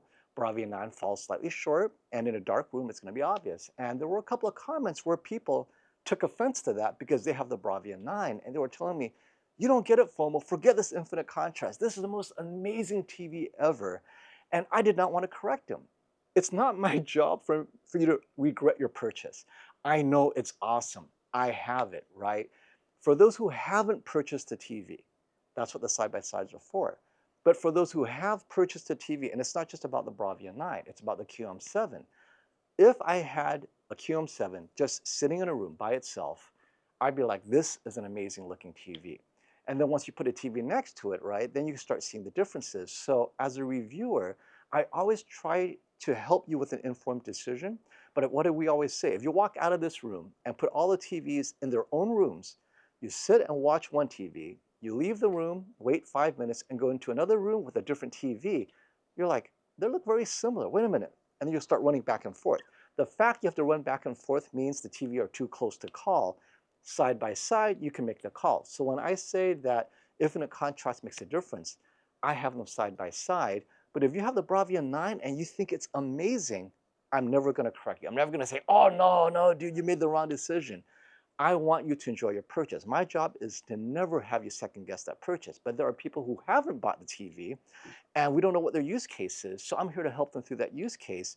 And so if you have a TV and the TV you have, you love, but I might have a different TV compared to the TV you love, and I'm telling you this other TV is better, I'm not talking to you. I love your TV as much as you do. I'm talking to the guy who hasn't decided yet. And so for the Yeah. tech therapy crowd who's like, what do I do? FOMO doesn't understand. I love my Bravia 9. Maybe Brian will understand. Brian, what do you tell the Bravia Yeah. 9 buyers where FOMO keeps on telling them infinite contrast is the bomb and you got a mini LED? Sorry. So this is why I think I disagree with other reviewers on this, and you and I talked about this even when we visited Samsung. I like the QN90D, right? So, and I have it right here. But I look at every I look at every TV in a vacuum first. I don't care if it's a QNED. I don't care what it is.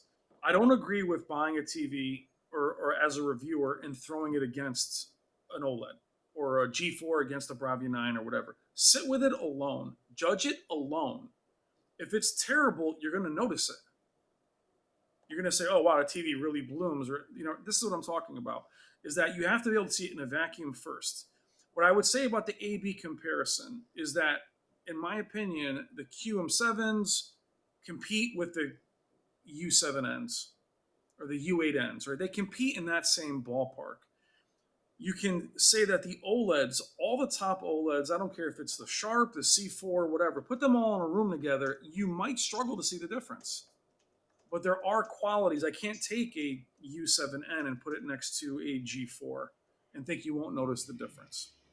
Or a U7N next to a Bravia 9, right? There are, Mm-hmm. if you really take them out of the box, you're going to see differences in picture quality and processing. The challenge you guys have is it's hard to show that on camera. And then the price coming in, all I see in the comments, the Bravia 9 is way too expensive. You guys are out of your mind. That's an 85-inch flagship. Well, Do you they've been understand? I watching bought my a Vizio. QM7 I review, bought, $700. I mean, FOMO selling TVs over here for $40. It's not the Woolworths. I bought a freaking Vizio P series for $4,000, and seen that said that was the bargain. Like, guys, I mean, it's not overpriced. In comparison to what? To FOMO selling him off the back of his car for $40. We got $50. I mean, it's just funny. But my point is, what we're saying is that yes, a lot of them are very, very close. Comparisons are important for that reason. That's why I don't agree with comparing them and putting them in their most accurate preset to look exactly the same. I want to see standard versus standard, movie versus movie. I don't want to calibrate them to look the same. I want them to look different. Yeah. For me. And we have a couple of great comments here I want to hit. And I know SD is disappointed that Panasonic didn't come with a QD OLED. We all are. But you know what? I'm just glad they're back. The And let's point is, see. And they're getting a here's the lot thing. of suggestions. Believe me about that. But SD, here's the thing. They did not come with one. This is their TV they've had all year. Mm-hmm. So it's not like, my friend, it's not like they're gonna go, oh my god, it's too late. This TV is just been reformatted for the US market. Mm-hmm. Their plans for 2025, it's not too late. This TV, do you see what I'm saying? This isn't a new model. This has been retrofitted for the US market. I'm sure it Mm-hmm. was a little bit of adjustment, otherwise for power draw, things of that nature. But they haven't committed.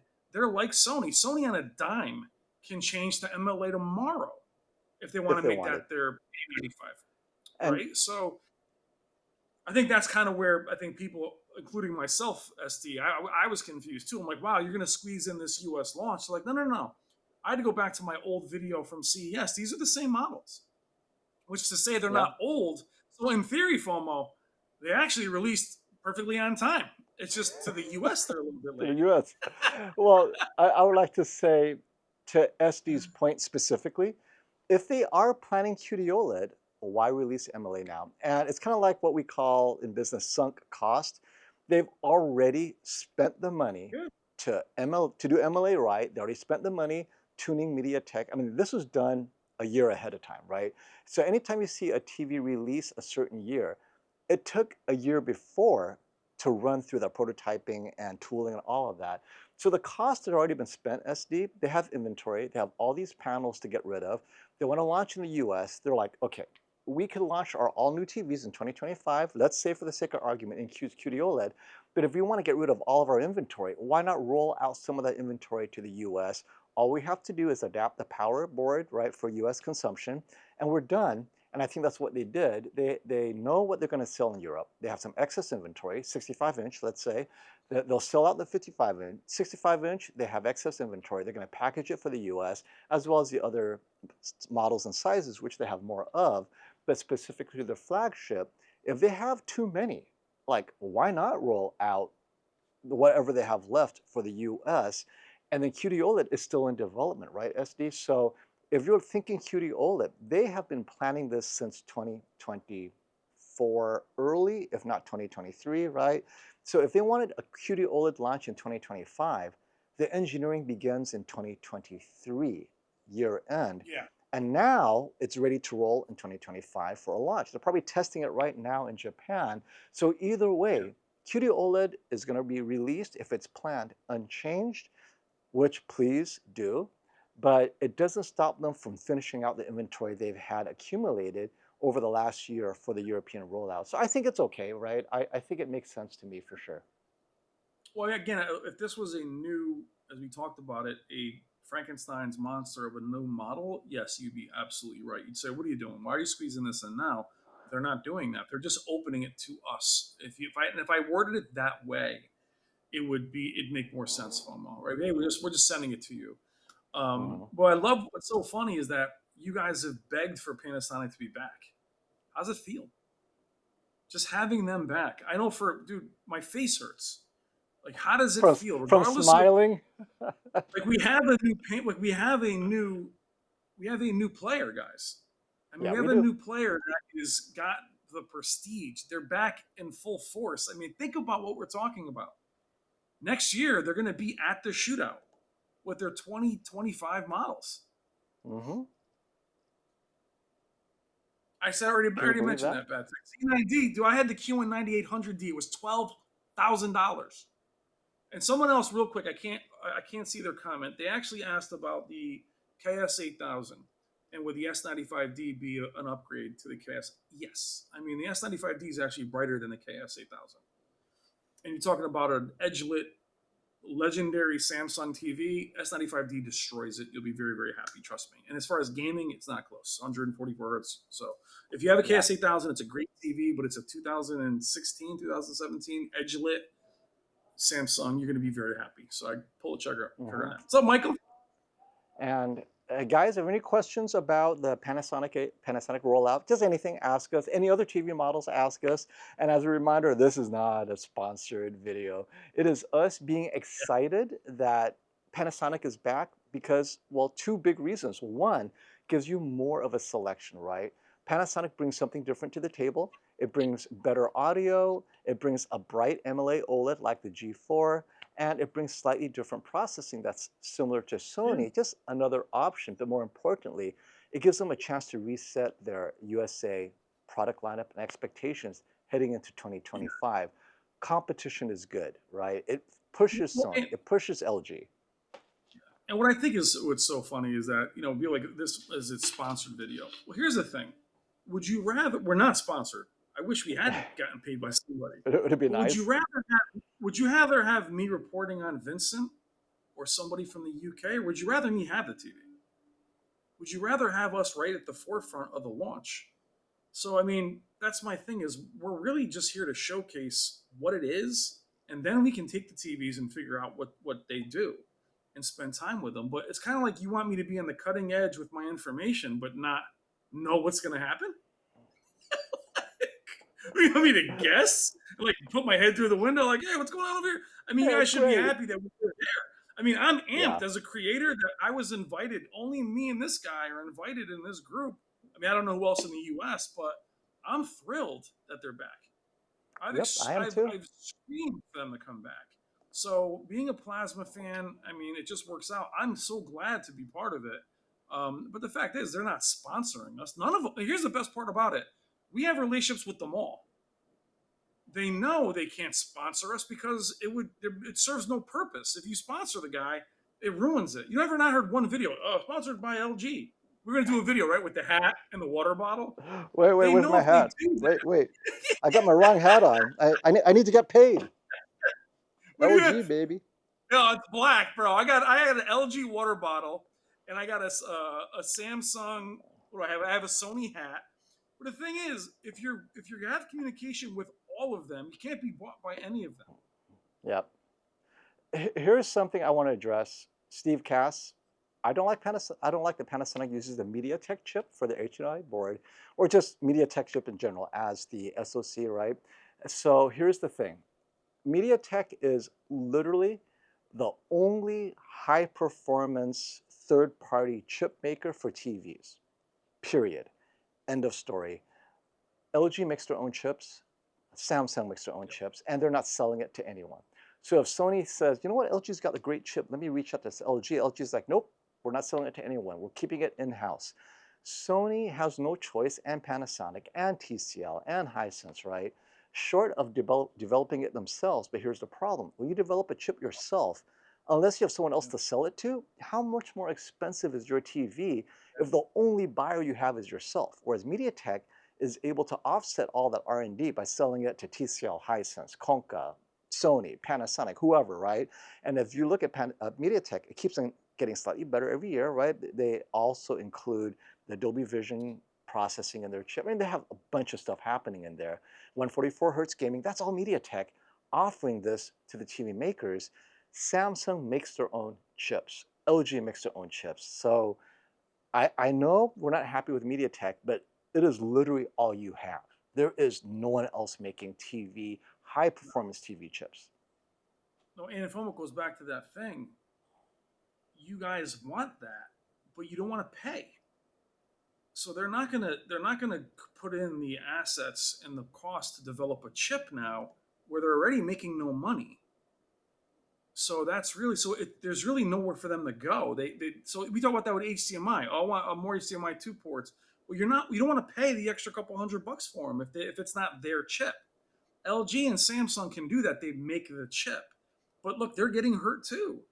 So I Yeah, think that's where we have to understand. Yeah, we want everything, but there's reasons they don't have them. Sony's not just saying they don't want 4 HDMI 2.1 ports. They're not like on a meeting saying, forget it. They have to think about that right. cost. And the fact is, and here's what Sony said to me, what Robbie said to me this one time. He goes, and if I put 4, are you going to buy? Probably not. So they know not to chase that.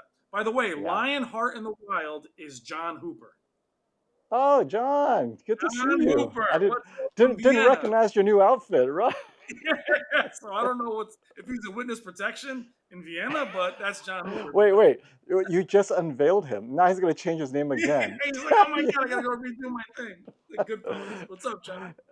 Clone Solo has a great comment, and I agree with what he's doing. Not in the TV market because I'm saving up for the Sony Quad. And if you don't know, guys, Sony Quad is like $1,800, $1,600, right?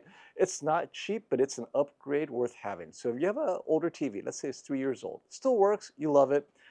Instead of buying a new TV, I actually would recommend what Clone Solo is doing is enjoy the immersion, get the Quad, wait a few more years, and then upgrade your TV because this Sony Quad is that good.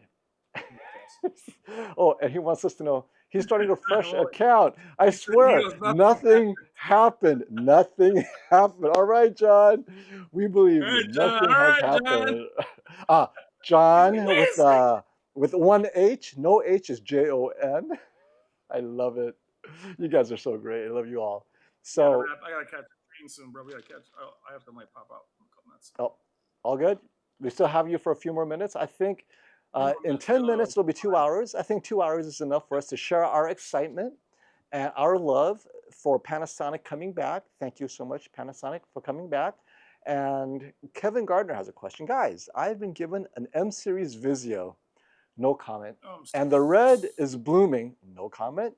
No matter what my settings are. Any hints I can try? Brian, I'm gonna have to punt this to you because if I answer this question, I'm gonna make Kevin feel bad. He's gonna have to go to you anyway for tech therapy. Help a brother out here. M0 Vizio. Red is blooming. Oh.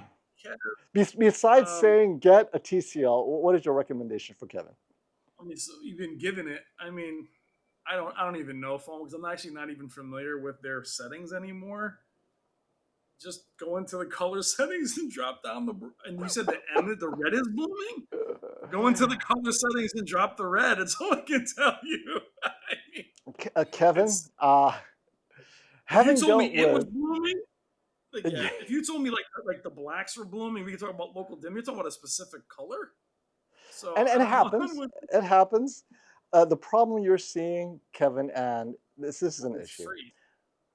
It's first of all, it's a M series, meaning it doesn't have the software sophistication of a modern mini LED or LCD with full local dimming zone.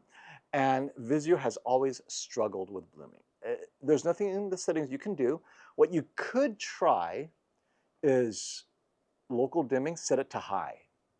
If there's a local dimming in your settings, make sure it's on and make sure it's on high.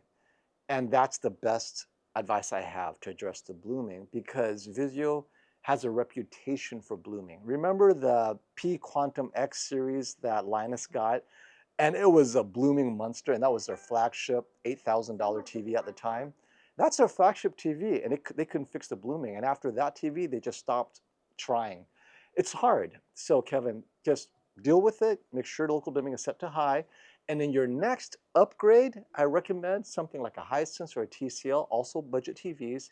The QM7 is $700, 65-inch. That's about the price of a modern M-series Vizio, sadly enough. But yeah, hopefully that helps you. Oh no, Kevin, it's his first 4K. Oh no. well, Kev, I mean, somebody gave it to you. It sounds like it was given to you. Go into the color settings. Try dropping the saturation. It might be oversaturated. Hard reset the modes. Go in different presets and just drop the saturation and drop the reds. Because I mean, it just sounds. If you're telling me the red is blooming, there's something that they must have jacked up the saturation. Be nice. Be nice. Give it back. Oh, you guys are terrible. I love you You'll guys. be all right. Just drop the saturation. You'll be okay. Yeah, try that too. Hey, Tenacious, well then his blooming will not be Try that red, it'll be too. pink. He'll be like, but now, Brian, it's pink. It's no longer red. Help me Don't with my drop it pink that blooming. magenta. Everybody loves magenta. The G3 is 1858 and the G4 open box is 3174. They're both 77 inches. Streaming movies, MLA versus no MLA. So at the end of the day, I go larger. If the G3 is pristine in terms, it's even though it's open box, 1858 for 83 inches, it is perfect for streaming movies. I mean, I've had no problems with the G2 as a normal TV. It is essentially a C3, C4 at 1858. That's amazing. I mean, if you look at the price of the Samsung S90C 83 inch, it's still over $2,000. Get the G3, enjoy the 83 inch. MLA does not make a difference for streaming movies more often than not. You're good. I mean, so it lacks a little HDR impact. Infinite contrast makes up the difference. I'm good with that. Brian, where are you going? G4 77 or G3 83? I have a really hard time with open box OLEDs. So I've returned What if TVs they're to Best both, Buy. let's say they're both open box. That's a great. I don't know if they are. The problem I had with the G383 is knowing that it didn't have MLA. It bothered me. But the fact is, if it's your first OLED and you want the best that LG had that year, 83 is a great size. I love that size. I could never get a smaller TV. I would say this to you: if you have a 65-inch TV and you're move up to the G4 at 77 versus jumping all the way to 83. It all depends on what size you're coming from. I would say you'd appreciate the G4's processing and brightness if you're coming from a smaller TV. But if you need larger, FOMO's right. You got to go with the size. Yep. And Oh, Ishno, wait. go back to my video and watch my interview with Panasonic, man. I got you. The TV's there. And hey, Buddy Love, still here. Thank you so much for your support and super chat, my friend. Wasn't the Euro King of TVs for 2023 a Panasonic? I think that was maybe the prior year. I still think QD OLED in 2023, but there were a couple of shootouts in Europe. I think there was one in Germany, and of course, Vincent had one. But I don't think Panasonic won that year. They may have won a few of the criterion. I'm not sure, but I know QD OLED has dominated all regions since its release. So yeah, I mean, QD OLED is the technology to have for shootouts. They have the larger color space, better luminance at all light brightness levels in terms of color luminance. It's going to be really hard for a non-QD OLED to win ever again. All right, Desmond asks, what new TCL TV will be announced at IFA 2024? I don't know about new TCL in terms of new technologies. I suspect they're just going to roll out and make a real example of their 115-inch. They're going to double down on how awesome it is. They might have trickled down some of the dimming zone The massive number of dimming zones, plus that 20-bit or 22-bit control of individual mini LEDs. Apparently, Sony's not the only one. Konka announced that they have 20-bit control now. So Sony has the most of 22-bit. TCL and Konka has also major bit level control of their mini LEDs. This is a thing now, right? So we are going to see better and better mini LED TVs. Obviously, blooming will never be completely eliminated, but we're so close that, as many of our viewers said, look, it's so close, I'm okay. Other than side by side, you will enjoy these TVs. And I'm behind that. I think so. So whatever it is, it's so great to see unknown brands before. Like before TCL and Hisense were what? The Insignias and the Fire TVs of the world. Today, people are excited about what TCL will be announcing at CES or at IFA. Like, that was only 2 years ago that people laughed at recommendations relating to Yeah. TCL or Hisense. So this is great.